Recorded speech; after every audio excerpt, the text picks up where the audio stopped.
ترکی اور پاکستان کے درمیان جس طرح کی ڈیفنس پارٹنرشپ ڈیولپ ہوئی ہے، جس میں ڈیفنس، ٹریڈ، کولیبریٹو ریسرچ، کو پروڈکشن، ٹیکنالوجی ٹرانسفر اور institutional engagement, joint exercises, training اور سیکیورٹی اور کاؤنٹر ٹیررزم پر جس طرح فوکس بڑھا ہے، اس کی وجہ سے ساؤتھ ایشیا میں کھلبلی اور تشویش پیدا ہونا لازمی ہے۔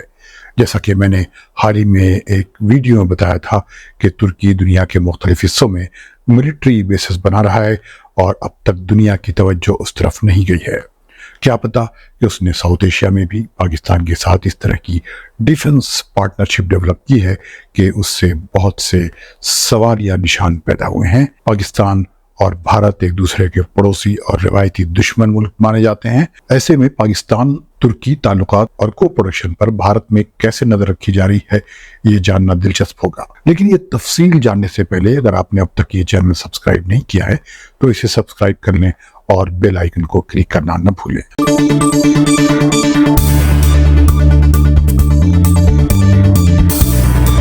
عرب دیش کے دیکھنے والوں کو فیض الحق کا سلام۔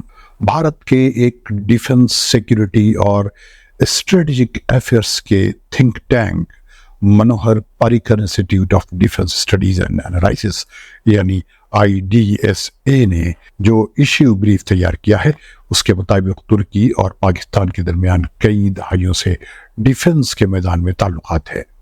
پاکستان اور ترکی امریکہ کی قیادت میں بنے بغداد پیکٹ کا حصہ ہے، جسے اب سینٹرل ٹریٹی آرگنائزیشن یا سینٹو کہا جاتا ہے۔ ترکی اور پاکستان دونوں پر کئی اسباب کی بنا پر امریکہ اور ویسٹ کی طرف سے اسلحے کی سپلائی پر پابندیاں لگائی جا چکی ہیں۔ اس کی وجہ سے دونوں ملک مزید قریب آتے گئے اور اسٹریٹجک پارٹنرشپ بنائی اور دونوں نے اندرون ملک دفاعی ساز و سامان بنانے پر توجہ دی۔ دونوں ملکوں نے ڈیفنس ٹیکنالوجی کے میدان میں جوائنٹ وینچر شروع کیا اور بہت سے سامان مل کر بنانا شروع کیا۔ ساتھ ساتھ جوائنٹ ملٹری ایکسرسائزز بھی شروع کی۔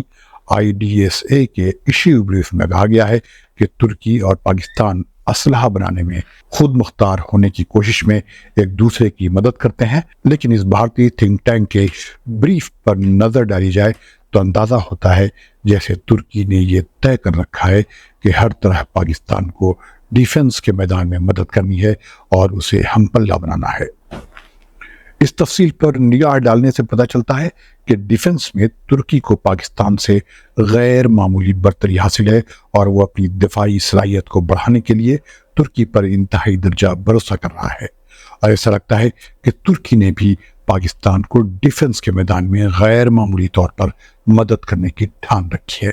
لیکن یہ سمجھنے کے لیے پورا ویڈیو دیکھنا ضروری ہوگا تاکہ ڈیفنس کے ہر میدان کے ان تمام کوآپریشنز پر نظر ڈالی جائے جو پاکستان اور ترکی نے کیے ہیں۔ سب سے پہلے ڈیفنس پارٹنرشپ کی بات کی جائے تو 2014 میں ترکی نے پاکستان کے F-16 فائٹر فیلکن جیٹس کو ماڈرنائز کرنے کا کام مکمل کر دیا، تو یہ جنگی طیارے ماڈرنائز ہو کر پاکستان پہنچ گئے۔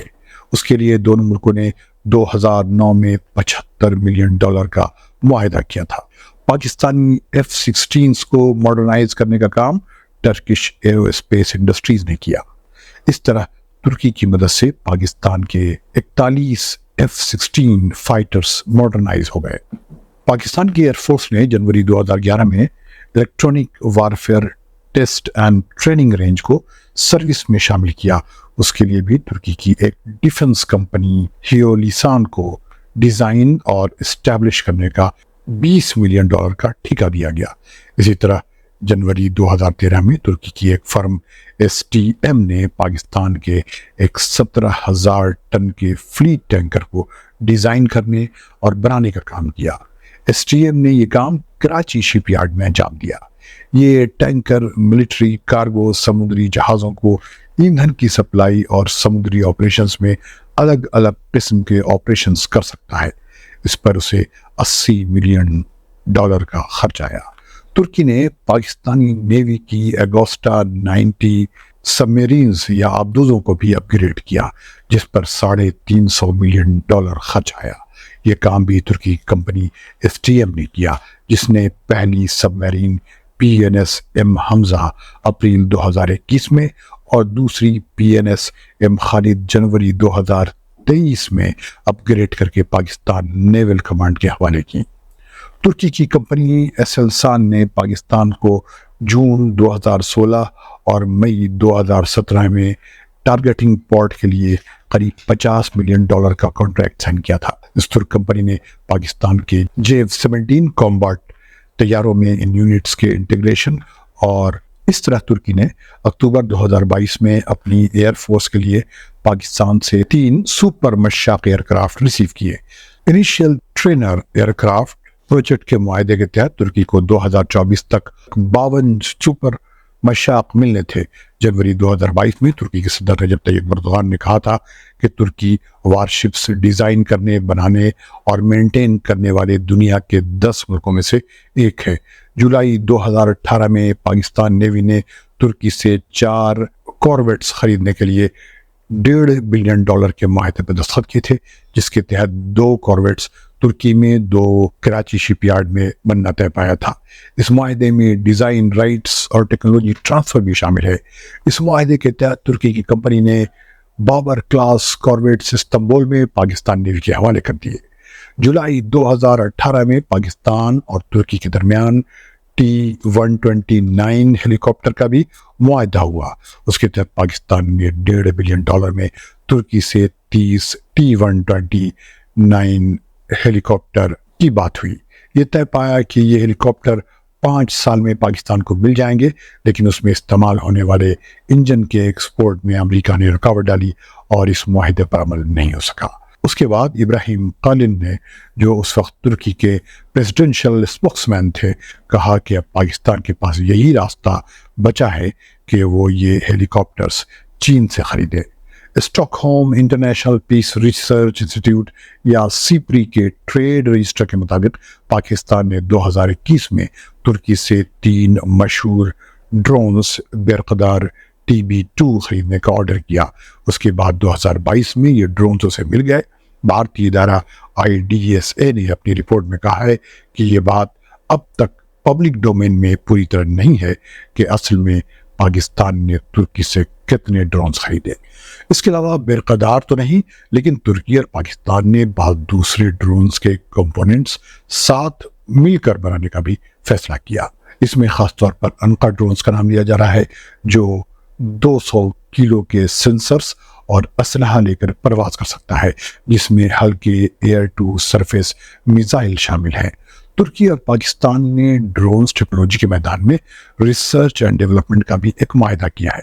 بتایا جا رہا ہے کہ سال 2023 کے اخیر میں پاکستان حال ہی میں لانچ ہونے والے Kaan stealth national combat aircraft کے پروجیکٹ کا بھی حصہ بنا۔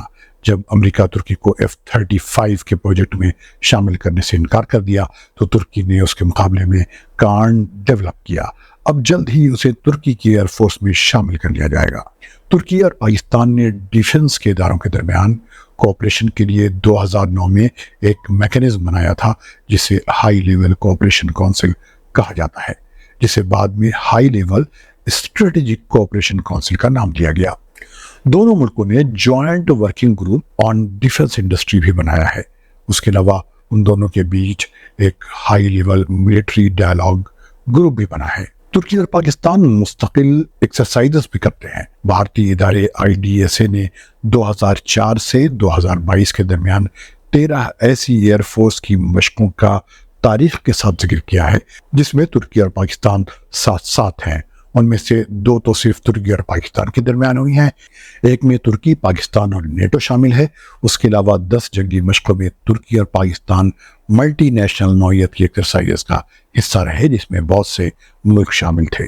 اس ایشو بریف میں ترکی اور پاکستان کا دہشت گردی کے خلاف تعاون کا بھی ذکر آیا ہے، لیکن اس ایشو بریف میں ایک اور بات کہی گئی ہے، وہ ہے ٹرائی لیٹرل ڈیفنس کولیبریشن، جس میں ترکی اور پاکستان کے ساتھ سعودی عرب کو بھی شامل کیا گیا ہے، اور اس کے لیے اگست 2023 میں ریاض میں اور اس سال جنوری میں راولپنڈی پاکستان میں مذاکرات ہوئے ہیں۔ یہ کولیبریشن دراصل ان تینوں ملکوں میں جوائنٹ ریسرچ اینڈ ڈیولپمنٹ کے ذریعہ ڈیفنس ٹیکنالوجی کو بڑھاوا دینا اور ایک دوسرے کی علمی، سائنسی، ٹیکنیکل، فائنینشیل اور ہیومن ریسورسز کی قابلیت میں مدد دینا اور اسے بڑھانا ہے۔ اس سلسلے میں ان تینوں ملکوں کی ایک میٹنگ گزشتہ مہینے یعنی فروری میں سعودی عرب کے ورلڈ ڈیفنس شو کے موقع پر بھی ہوئی ہے، اور یہ ایک ڈیفنس کے میدان میں ان تینوں ملکوں کا ایک گروپ بنتا نظر آ رہا ہے تاکہ اندرون ملک ڈیفنس انڈسٹریز کو ایک دوسرے کی